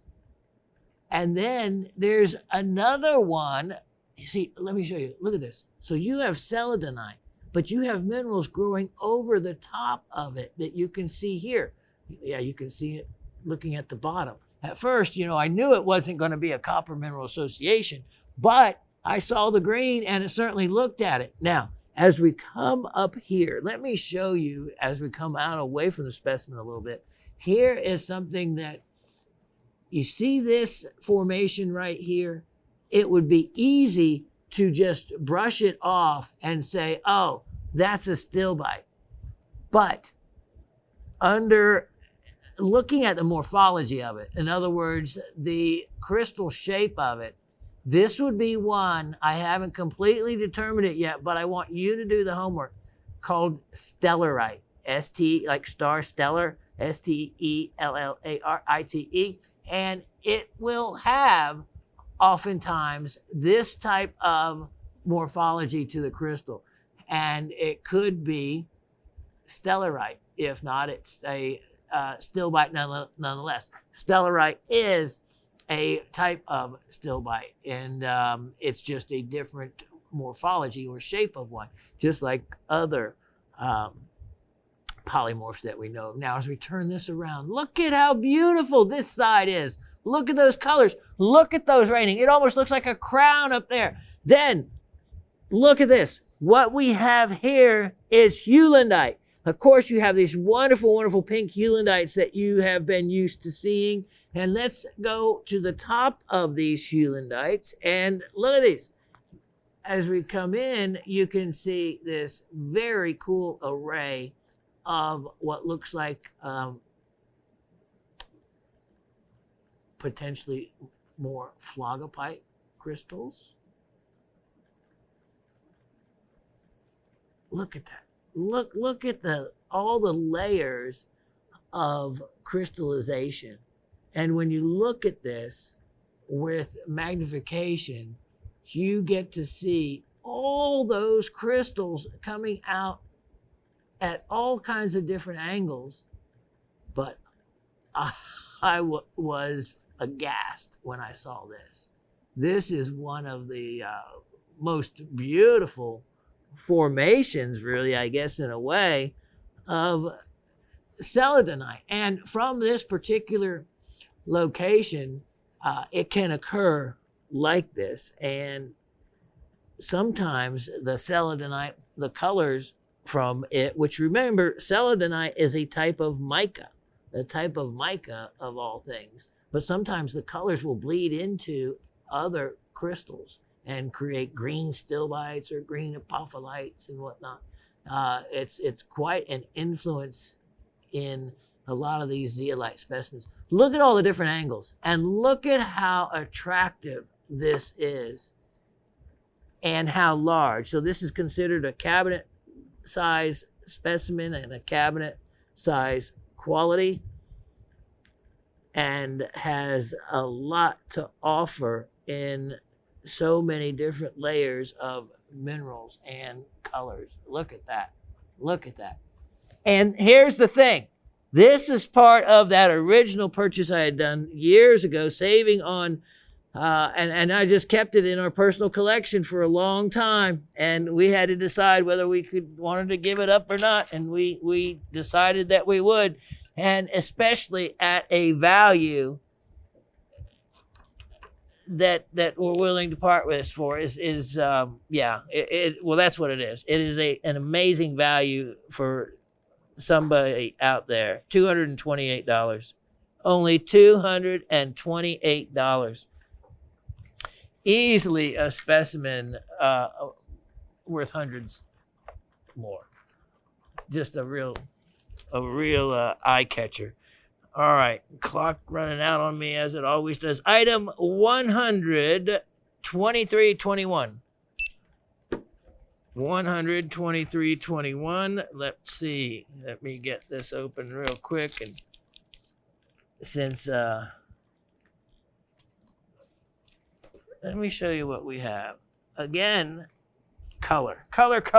Nothing like gemstones and all the colors that they bring into our lives that you get to see in the wonderful jewelry. Okay, so we have to have some fun emeralds here. Being the month of May, I thought it would be a good time to just offer a little parcel of some emeralds that, if you're a cutter, you can have fun recutting them. You can leave them as they are. You can do as you wish, because those four at the price I'm going to offer them for, pretty much do as you wish. How about this? Those 4 emeralds, how can you pass $8? Needless to say, that's a sale price opportunity. $8. What kind of time would it take to cut just one of those stones? Or how much fun would it be to take one of them and recut it into something else? All right, let me show you. 1056922. 1056922. This is again celebrating May, which is emeralds, but it's a beryl. So I'm just kind of pretend and segue into showing you another beryl called Aquamarine, except you have never seen this particular crystal. Nope, you have not. Oh, wait. Maybe you have seen this one. There's another one you haven't seen. Hold on. Let me show you. Look at this. Look at this. Here is a beauty. Wow. Look at that. And I love the natural surfaces. I love the clarity and the natural color to that. And that's the fun thing when it comes to emeralds and it comes to beryl, more so aquamarine family of the beryl, is that emeralds, they only oil them. They don't do a heat treatment or anything. And so, you get that oiling, which is just accepted, kind of like heat treatment is to rubies and sapphires. But to aquamarine, the other thing, same thing. You're going to get heat treated aqua, which removes that green color tone. When you get crystals like this, no, natural. And you can see that little bit of green tone. I have heat treated thousands of carats of cut and rough in Aquamarine, and I have watched that green disappear in so many pieces, and I thought, why did they have me do that? Let's look real close. I want to show you something about this crystal that really makes it unusual. You have the beautiful clarity there, but then you have, look at this. It almost looks like something's missing, but it's not. Everything is there. Look at the different levels and layers of the crystal growth that have grown up this crystal. So at some point, this technically didn't complete, but if you count the sides, I'll bet there's 6 sides there. Just it formed in a different way, but it allowed other crystals to come up and grow. Look at that. I love the striations on the outside. Beautiful, beautiful texturing, really. It's amazing. I wouldn't be able to do that by hand if I was supposed to. That is Mother Nature doing a better job than me. Imagine that. All right, so that's a beauty. I am going to put that on sale, and we're going to knock a large amount of money off of it. If you want to take advantage of it for $68, I would suggest that. $68 on that one. Let me make that clear here so I will believe it when I see it. Okay, now here is, I have some great free items, but not for today. Where is, yes. Item number 106-2122. This is an aqua crystal you have not seen before. And when I saw it, it just like struck me. It's like, wow, where have you been hiding? It is because of, look at this, look at the color. Look at the color to that aqua. And to show you a difference, look at, okay, see how I told you there was green in there? You probably wondered, well, I don't see the green. You don't see the green until you have it next to something that is, again, this is a natural blue. Look at the natural blue and look at how much more green the crystal is on the right. See, that's what it takes by seeing so many crystals, that you can just see that a crystal by itself like that, and you see the green in it. And I actually see a lot of green in it now. And wow, when you put it next to, this would be a Santa Maria. If you ever wonder what a real Santa Maria aqua color would be, this is the color range they're in. A name given to a real dark aqua. Look at that, perfect 6 sides to the crystal.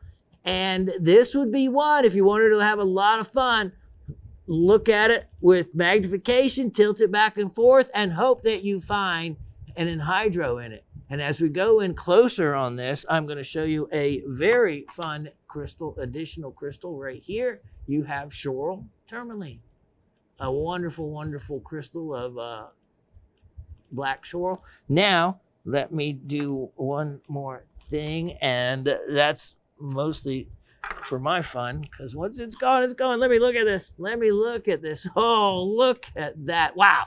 Look at that. Now that's a beauty. That's a beauty. Look at the colors through that. And again, you can look at the clarity through it. Thank you, sir. This would be one, and you know, all the sides are natural. They're not polished or anything. Unlike so many quartz crystals where they do polish them up. That is a really fine crystal. And the price is as well, because I am offering this one with that large of a size, that depth of color, only $128. $128 on that. That's a beauty. Okay, as the clock is I'm chasing the clock. Okay, what I wanted to show you here. Oh, yes. Now this is for, you can get a little bit of a laugh out of it, but this is also for someone that wants to cut, or ladies. Remember how I've told you that you can actually work opal with something as simple as a diamond fingernail file? I have one, you know, I keep one. That's how I do my nails, is a diamond file. You should have one too. Well, you would not believe how many things you can just, while you're watching TV, whether it's preparing a crystal specimen or whether you're repairing the lopped off head of, look at this. Yeah, I think it was Kuan Yin lost her head.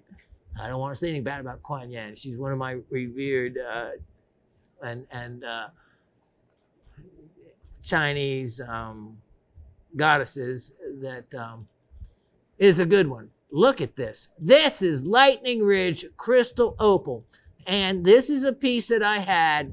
And unfortunately, some time ago, you can see where it was broken. So I'm just offering this as a specimen or as a cutting piece. And as we go in closer on this, you can see, look at the clarity. Look at that.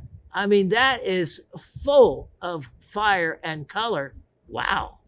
So I am offering this as a challenge if someone wants to recarve it. And you could literally, depending on how you wanted to do it, create another entire design. And it doesn't have to be a person. You know, there's a hand here you could conceal, but you could create another whole entire design out of this. And to try to buy the rough to initially do it, it would be a fortune to just take a gamble on getting a piece of rough and starting to try to cut something in it. This gives you a huge head start. Look at that. I knew that that was cut so level. Look at that. I mean, I love that. That's neat. And so anyway, how about this? Opal specimen for carving. Oh, yes, sir. Sorry about that. That's 106-1722. 106-1722. Yeah. So, price on this, $38. $38. If it was, of course, in, you know, full condition, everything there, it would, I don't know if it would even be 138. It would be quite a bit. So that's a fantastic piece for all kinds of reasons. Even if you just put it in your collection for a rainy day and just put it with your opals, no one's really going to know. They're just going to see really how pretty it is. And until you really take a closer look at it, you don't know that that she's lost her head. Now, let me see real quick if there's all kinds of things to show you, but we'll get into some of those in another day. But doesn't mean we don't have time to give you.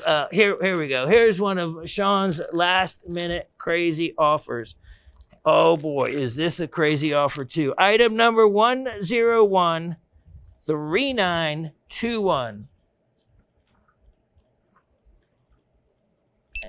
Okay, check this out. Look at the size of this. This is that really rare pink apatite. Look at the size of those crystals. Look at that banding of the muscovite. Oh yeah. Here's the alligator. That's right. Look at the eyes. Look at the teeth. There's the alligator specimen. You're right about that. Dun, dun, dun, dun, dun, dun. Oh, no, that's Jaws. Okay, wow. Now you threw me off track. But boy, that is an alligator, mate. Okay, so with this alligator, I am going to do this. I am going to discount this. Here, I want someone to have, let's zoom in here, Dave. Come right in here. I want to show you. This is a money shot right there. Look at those irises there. Wow, look at the camera on that. The yellow, if you have time, you can actually clean out the yellow. It's in between the muscovite mica. It is decomposed other minerals. Look at that crystal. Look at that crystal. And this would be one that you could take a UV light to because these will glow an amazing yellow. And you can probably find others buried in amongst the other muscovite crystals. And here we go. Huge discount on this. I am going to drop this to $98. That's going to be a final price. That is probably absolutely the deal of the show. And let me show you another amazing specimen that I can't believe I have. It is item 1049722. 1049722. Take a look at this. Take a look at this. One of my favorites. That and wolfenite. Vanadinite. Vanadinite.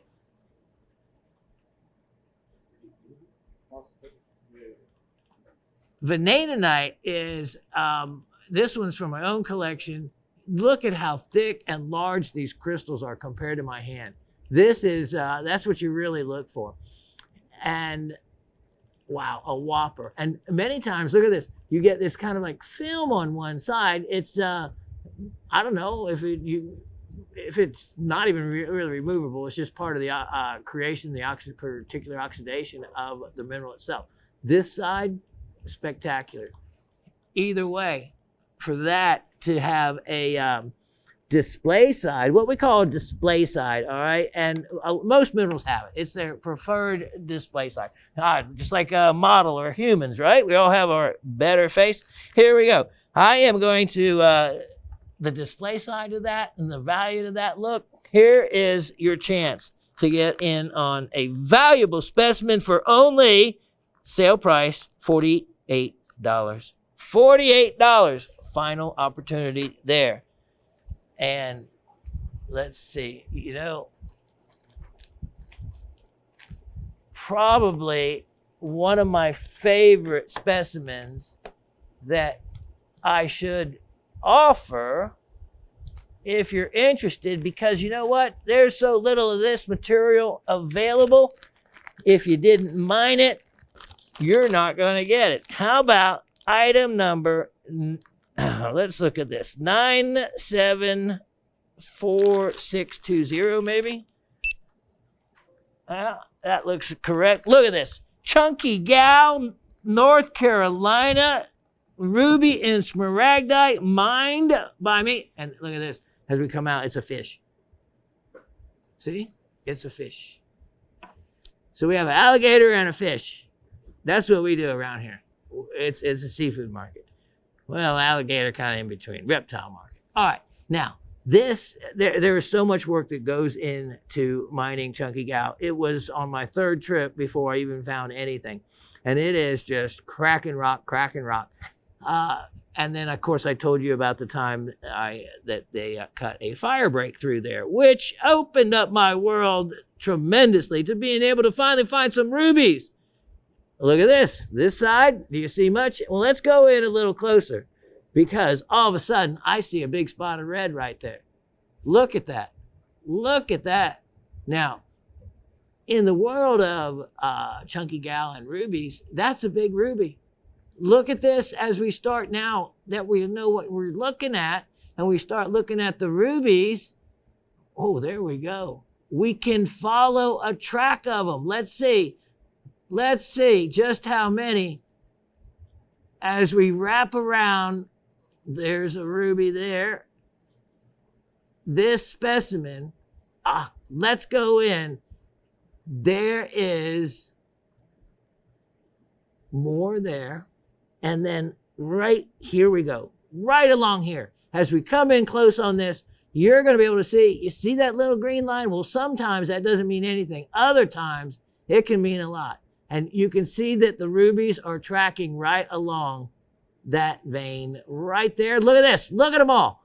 Look at them all coming right around there. Follow that vein. It continues on. Bam! Right there. X marks the spot. And it sometimes does. And you know what? There is going to be as many rubies you haven't seen on the inside of this as you have on the outside. Look, there's also dotted all around. How do you find them easy? Use an ultraviolet long wave light, the black light, bam, those rubies will be a bright, beautiful reddish color from the chromium in them. Price on this, it was a labor of love for me to mine this. Believe me, I have this now. You know what? Here's a chance to get in on something that you wouldn't unless you really mined it and didn't have a cost, because no one else is going to ask only $38 for that. $38. Sale priced opportunity. All right, that looks like, let me see. Well, there was all kinds of other things that I wanted to do. And we'll finish with this very last one. Here we go. I see one parcel left.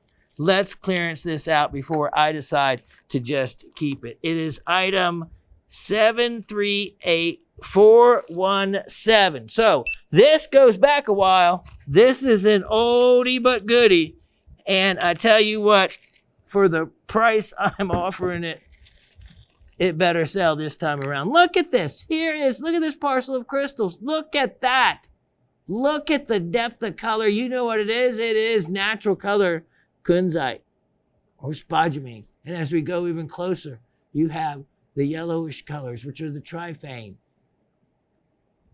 You have these facet, look at that, facet grade opportunity. How fun is that? Look at all these crystals that you can share with other rock hounds, give away. Look at that. And then, of course, you can also learn about, look at that, how the color changes with the direction that you look through. Look at that, boom, through the crystal.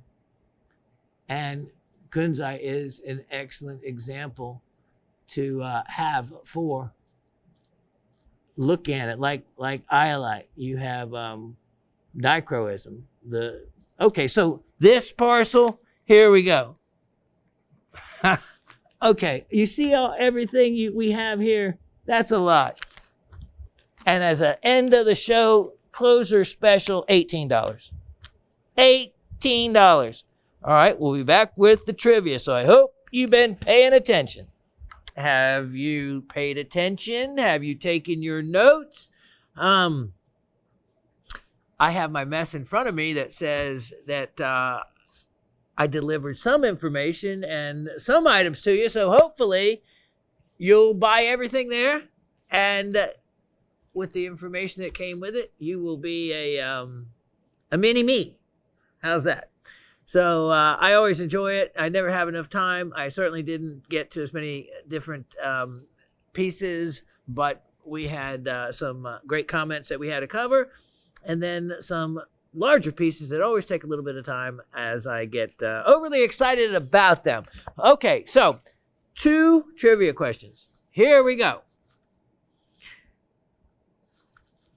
Both of them, I think, are easy. So let's have a lot of right answers without fast forwarding or reversing. Just one time straight through watching it, and then give it your best shot. There's no wrong answers. Everybody wins over time. It just happens to be that way. It's a magical show indeed. And with the new camera today, boy, did you get to see some fantastic photography at the hands of Asif and David. So yeah, hopefully we can keep playing with that fancy new camera.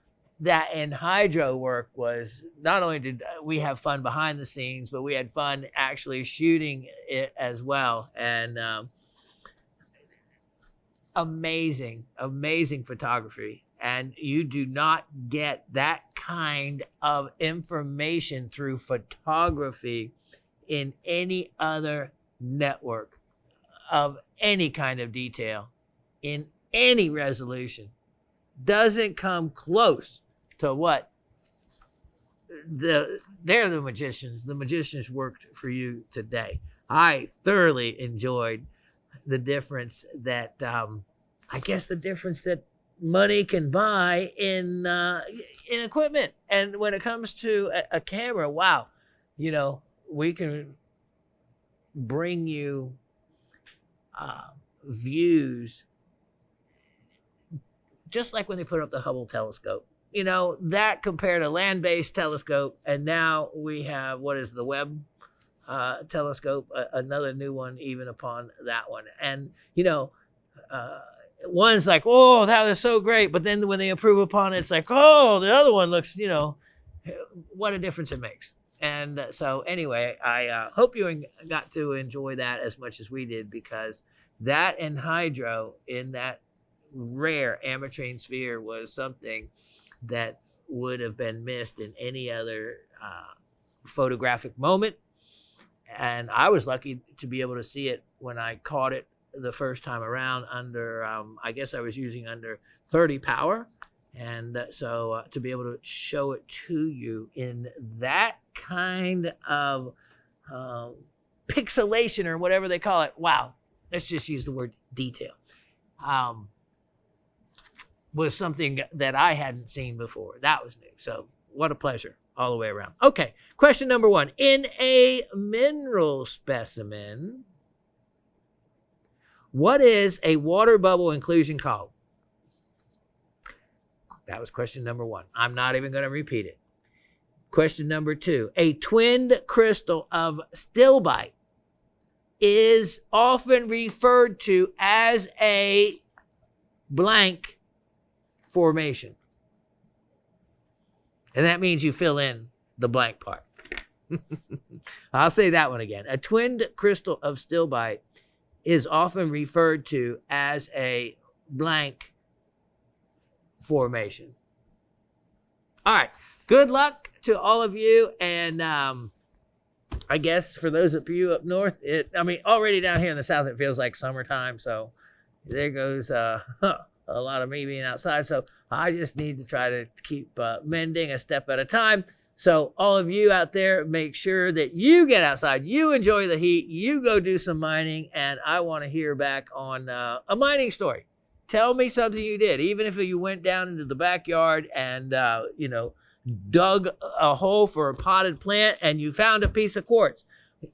Clean it up, wash it. You never know what you might find.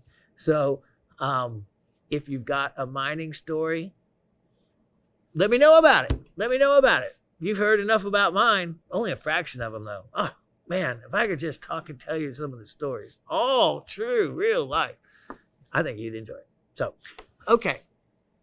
God bless each and every one of you, and thank you so much for all of your support of this show, and please continue to do the same.